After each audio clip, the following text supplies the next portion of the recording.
नमः शिवाय। ओम नमः शिवाय। ओम नमः शिवाय। हे शिव शंभु, हे कैलाशपति, हे दीनानाथ, सब भक्तों की रक्षा करना। आज हम लोग आपको शिव पुराण के अनुसार और शिव महिमा का एक ऐसा वर्णन करने जा रहे हैं जिसे सुनकर आप भी शिव कृपा का पात्र बन सकते हैं। हम एक उस राजा की कहानी बताने जा रहे हैं जो राजा का कुछ पल जीवन बचा हुआ था।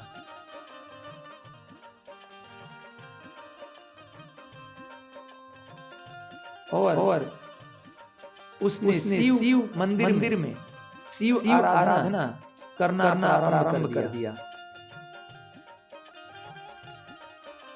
राजा श्वेत अपने मृत्यु का समय नजदीक आते हुए देखकर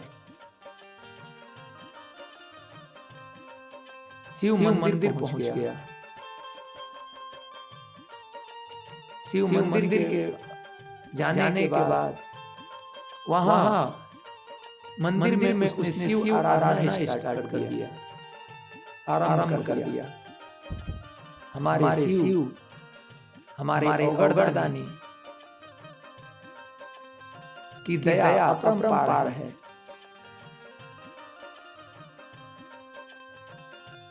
जब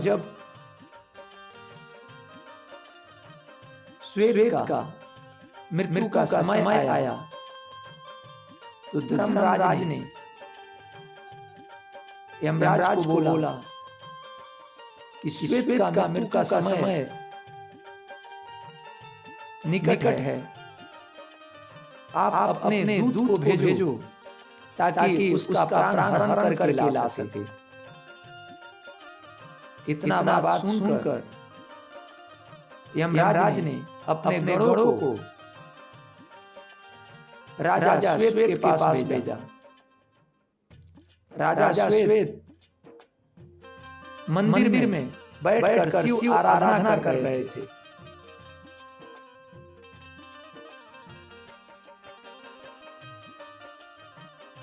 शिव आराधना में इतने लीन थे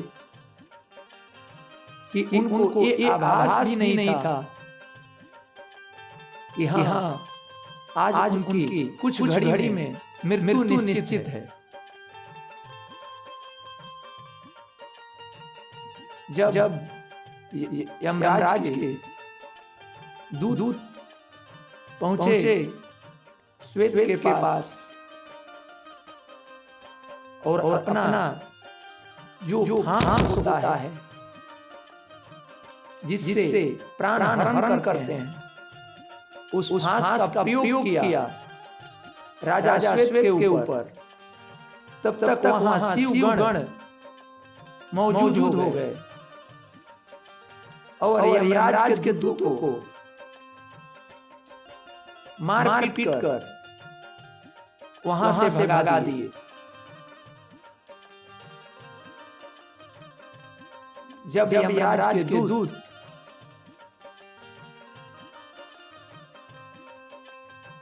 यमराज के पास पहुंचे, यमराज ने पूछा कि ऐसी दशा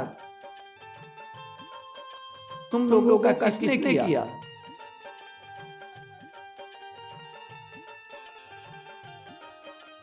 तब यमराज के दूत ने कहा कि हम गए थे श्वेत का प्राण हरण करने। तब तक वहां शिव गण पहुंचकर और हमें दंडित किए। इतना बात सुनकर यमराज क्रोधित हुए और दूसरे अपने गण को बुलाए और बोले कि एक काम करो, अब तुम लोग जाओ और श्वेत का प्राण हरण करके लाओ। यमराज के दूसरे भक्तों ने यमराज को हाथ जोड़कर कहने लगे, हे महाराज, इन लोगों का दशा देखकर हमको तो नहीं लग रहा है कि हम वहां जाकर और श्वेत का प्राण हरण कर सकेंगे। हमें माफ कीजिए, हम नहीं जाएंगे। कौन वहां पे जाएगा अपना हाथ पैर तुड़वाने? कौन जाएगा अपना नेत्रहीन बनने? इन लोगों का जैसा शिव गण किए हैं तो हमको छोड़ेंगे नहीं, हम लोग का भी वही दशा होगा। इस बात को सुनकर यमराज बोले कि छोड़ो, तुम सब मत जाओ, मैं स्वयं जाता हूं और श्वेत का प्राण हरण मैं खुद करूंगा।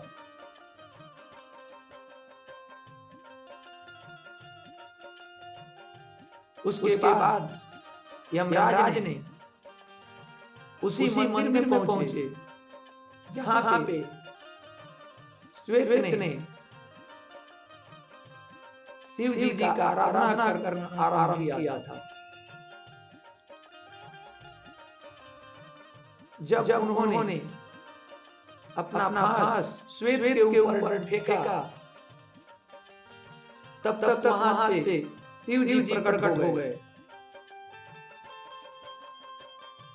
शिव जी प्रकट होकर अपने त्रिशूल को यमराज के ऊपर चला दिया। यमराज का उसी क्षण मृत्यु हो गया। मृत्यु के देवता का मृत्यु हो गया।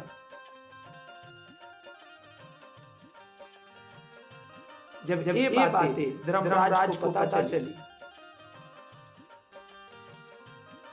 तब धर्मराज ने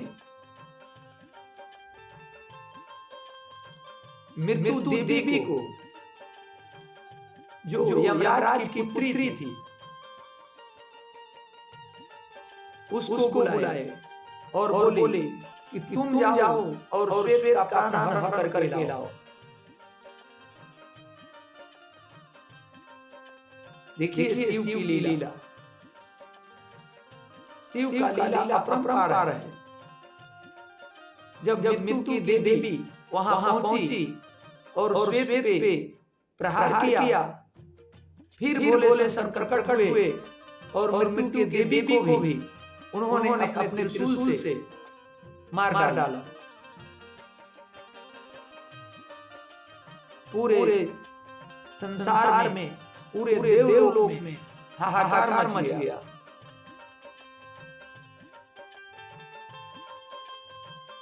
सब देवता ये विचार करने लगे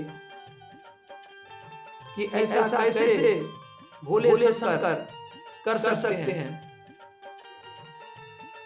हमारे सदाशिव उतने दयालु हैं कि अपने भक्त के लिए, अपने सेवक के लिए हर वक्त खड़े रहते हैं। इतना बात सुनकर सूर्यदेव विष्णु भगवान के पास पहुंचे और विष्णु भगवान के पास पहुंचकर उन्होंने विष्णु भगवान से कहा कि नियम आप लोग बनाते हैं, जीवन मृत्यु आप लोग निर्धारित करते हैं। आज मेरे पुत्र का श्वेत का प्राण लेने में खुद की मृत्यु हो गई। हमारी पोती जो मृत्यु देवी है, उसका भी संहार शिव जी ने कर दिया। इतना बातें सुनकर विष्णु भगवान, ब्रह्मा जी और सूर्य भगवान, ये तीनों शिव जी के पास पहुंचे। शिव जी के पास पहुंचकर उन्होंने बताया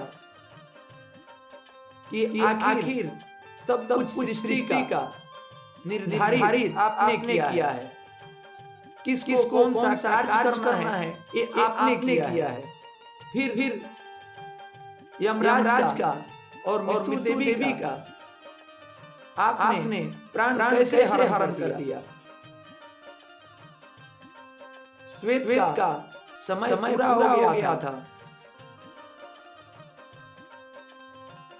इसलिए यमराज और मृत्यु देवी का प्राण हरण करने गए थे। इतना बात सुनकर शिव जी ने विष्णु भगवान से बोला कि यमराज को मान लीजिए आप एक चीज बता रहा हूं, अगर आपके घर में कोई भी चीज पड़ा हुआ है, उसको अगर किसी और को ले जाना है तो बिना आपसे पूछे नहीं ले जा सकता।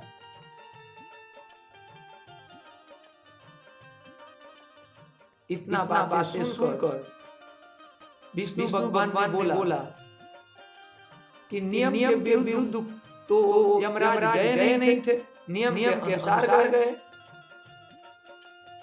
ये सब तो आप ही का बनाया हुआ नियम है। शिव जी ने बोला ठीक है, नियम हमने बनाया। मान लीजिए हमारे घर में अगर कोई वस्तु पड़ा है, हम आपको बोल दिए हैं कि दे देंगे, तो इसका मतलब है कि हाँ आप हमसे बिना पूछे उठा ले जाएं। ऐसा तो नहीं हो सकता।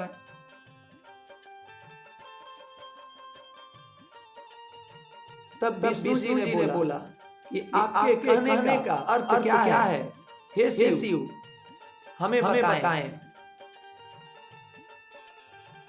इतना बात सुनकर हमारे शिव जी कालों के काल महाकाल विष्णु जी से बोले कि जब भी यमराज को अगर पृथ्वी पे जाना है, कोई कार्य करना है, तो उससे पहले हमसे इजाजत लेना पड़ेगा। इसलिए पृथ्वी हमारा घर और परिवार है। पृथ्वी पे जितने जीव जंतु हैं, सब हमारे परिवार है। तो बताइए कि हमारे घर से अगर कुछ लेना है तो बिना हमसे पूछे आप कैसे उठा लेंगे? इतना बात सुनकर विष्णु भगवान ने कर जोर लिया और कहा कि मृत्यु देवी को और यमराज को आप कृपा माफ कीजिए और हमें ये बताइए कि उनको करना क्या होगा? शिव जी ने बोला कि मैं इसी शर्त पे इनको जीवित करूंगा कि जब भी पृथ्वी पे ये जाएं तो हमसे इजाजत लेकर जाएं।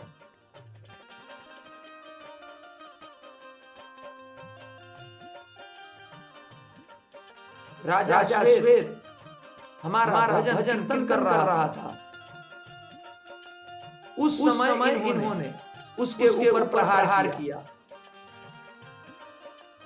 और एक माँ बाप का पहला कर्तव्य है कि अगर उसके बच्चों पे कोई आफत, कोई विपद, कोई संकट आता है तो उसका रक्षा करना माँ बाप का पहला कर्तव्य है।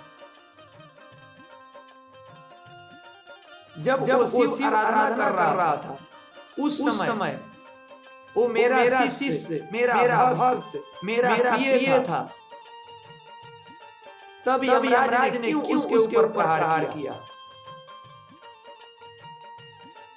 इतना बात सुनकर सूर्य देव ने और विष्णु जी ने भोले शंकर को, सदा शिव को स्तुति करते हुए कहा, हे देव, इन दोनों को जीवन दान दें और आज से ये नियम है बना ले कि जब भी यमराज को अगर धरती से लेना है बिना शिव आज्ञा का, वो नहीं जाएंगे।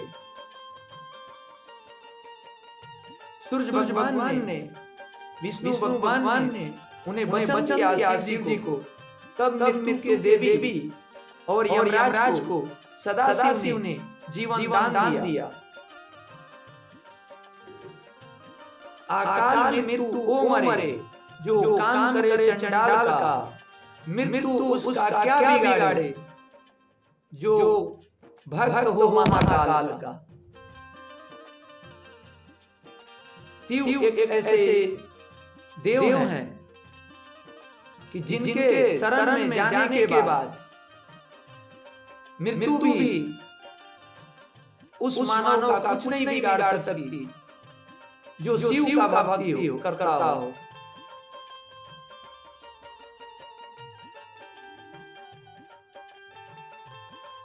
राम जी को भी जब लंका पे विजय प्राप्त करना था, उस समय उन्होंने भी शिवलिंग का पूजन किया, शिव जी से वरदान प्राप्त किया।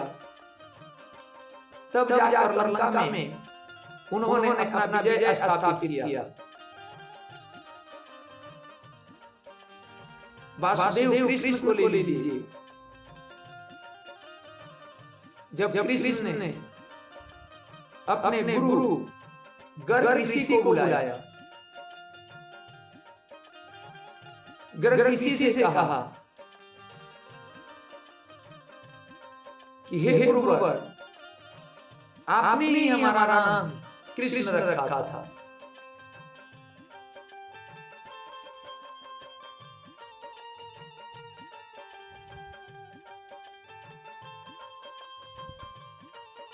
मेरी आज 16,108 रानियां हैं, मगर एक भी हमें पुत्र का प्राप्ति नहीं हुआ। इतना बात सुनकर गर्ग ऋषि ने कृष्ण भगवान से कहा कि आप शिव का पूजन करें, अभिषेक करें, आपको संतान प्राप्त जरूर होगा। इतना बात सुनकर कृष्ण भगवान ने प्रत्येक रानियों के साथ 11 दिन शिव आराधना और शिव अभिषेक किए थे। इससे खुश होकर शिव जी ने प्रकट हुए और प्रकट होने के बाद उन्होंने कृष्ण भगवान से पूछे कि हे कृष्ण, आपने जो हमको आवाहन किया, इसका तात्पर्य क्या है? इतना बात सुनकर कृष्ण भगवान ने कर जोड़कर शिव जी से, हमारे भोले शंकर से, सदाशिव से कहने लगे कि हमारा आज तक कोई पुत्र नहीं है। हमारे 16,108 रानियां तो है, मगर संतान सुख नहीं है।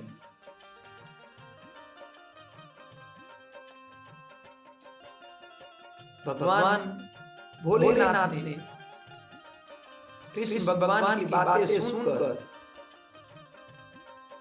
और उन्हें आशीर्वाद दिया कि जाओ, तुम हर नारी अपने पत्नी के साथ 11 दिन हमारा अभिषेक किया है, इसलिए तुम्हारे 11 संतान होंगे, 10 पुत्र और 1 पुत्री।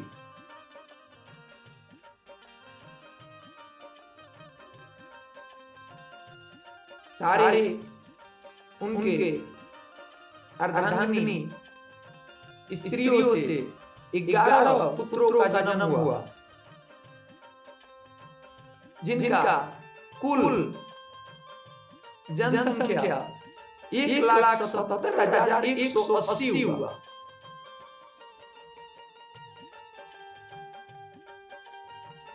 हमारे औघड़दानी इतने दयालु हैं, इतने कृपालु हैं कि उनके दरवाजे पर गया हुआ कोई व्यक्ति खाली हाथ वापस नहीं आता।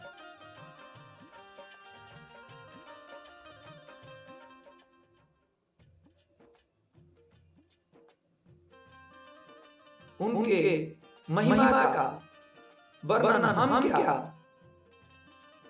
ब्रह्मा विष्णु भी उनके महिमा का बखान नहीं कर सकते। उनके लीलाओं को ब्रह्मा विष्णु भी नहीं समझ पाते।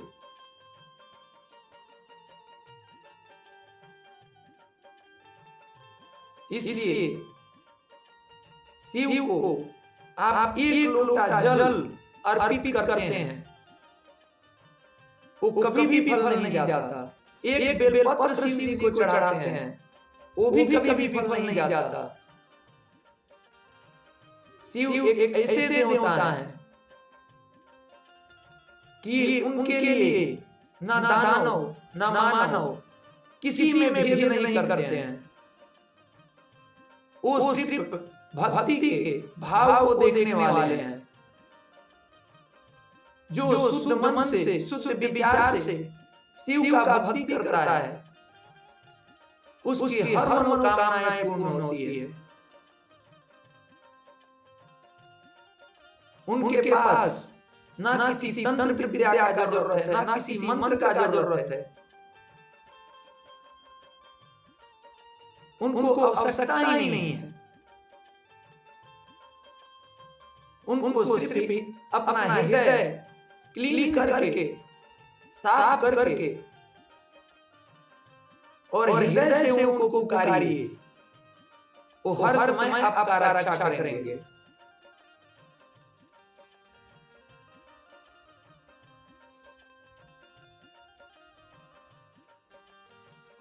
वो देवों के देव महादेव हैं।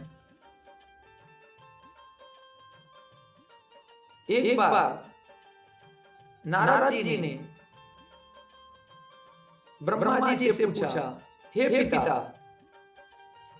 आप मुझे ये बताइए कि प्रलय काल में सब कुछ नष्ट हो जाएगा,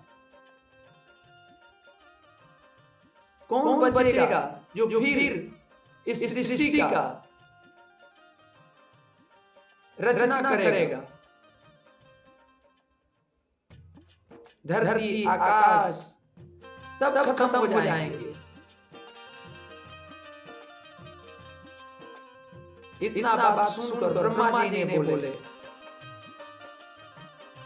कि हे नारद, जब प्रलय काल आएगा उस समय सारे लोक समाप्त हो जाएंगे, ब्रह्म लोक समाप्त हो जाएगा, विष्णु लोक समाप्त हो जाएगा, मगर एक शिव ही ऐसा लोक है कि जो कभी समाप्त होने वाला नहीं है।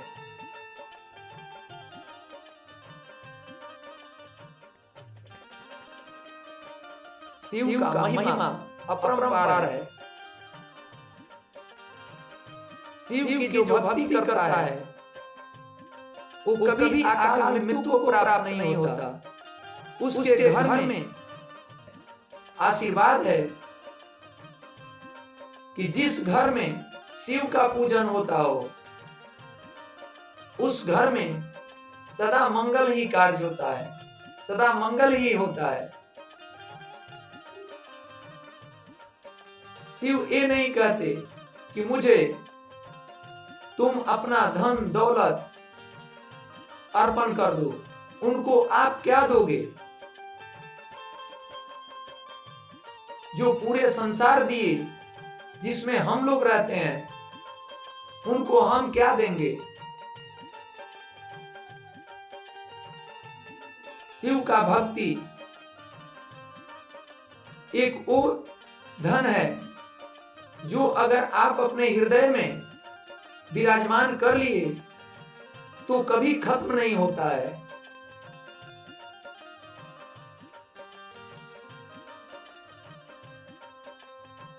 शिव का सदैव ध्यान करें, शिव का पूजन करें।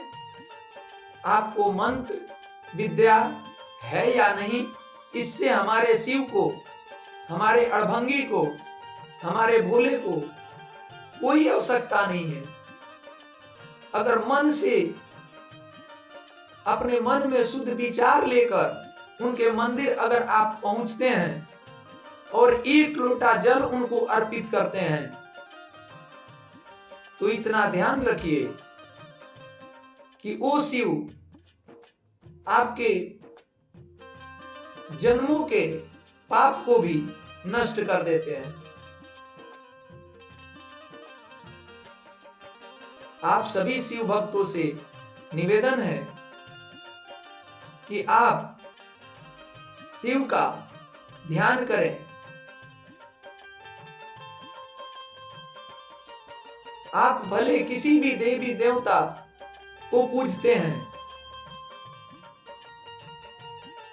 इसमें कोई मनाही नहीं है। शिव को एक लोटा जल अर्पण करें और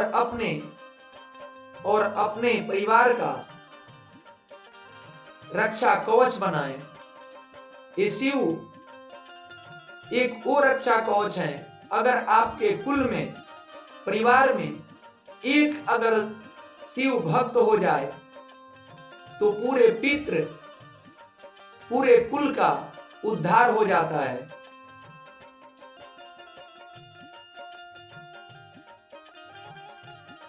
जो कथा ये सुनता है, जो कथा ये सुनता है या जो भी किसी को पढ़ के सुनाता है, उसको माया मोह ये दोनों से परे हो जाता है। आप सबों से निवेदन है कि आप शिव पुराण के कथा को सुने और अपने जीवन को धन्य करें और अपने आप में शिव को निवास दें।